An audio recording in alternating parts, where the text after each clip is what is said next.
আপনাদেরকে প্রশ্ন করতে চাই, বৈষম্য বিরোধী যে আন্দোলন হলো, ছাত্র আন্দোলন, আদৌ কি বৈষম্য দূর হয়েছে?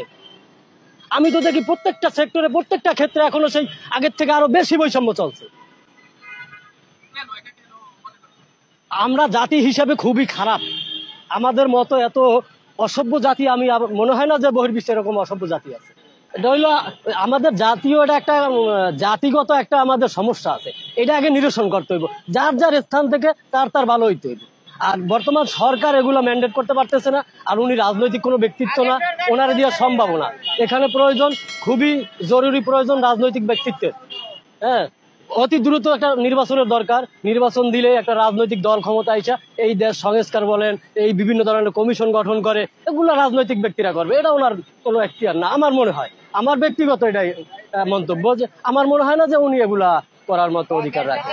কিন্তু উনি যে লম্বা একটা সময় নিতেছে, 2025 সালের ডিসেম্বর নাগাদ, আবার 26 সালের জুলাই নাগাদ বা জুন নাগাদ, এরকম হইলে তো চলবে না। উনি কি ছাত্র আন্ডারে চলবে, না উনি ওনার নিজস্ব গতিতে চলবে? শুধু ছাত্ররা দের কথায় চললে তো হবে না।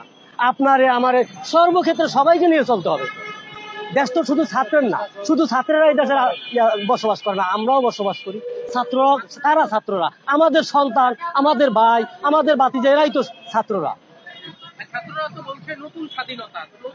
এই কথা যদি ন্যূনতম কারো লজ্জাবোধ থাকে, এরকম কথা বলবে না যে স্বাধীন করেছি, সংস্কারও করবে। যে বিভিন্ন গ্রাফিতি লেখছে যে স্বাধীন করেছি, সংস্কারও করব। স্বাধীন একবারই হয়েছে, স্বাধীন কাদের সাথে হইতে পারে?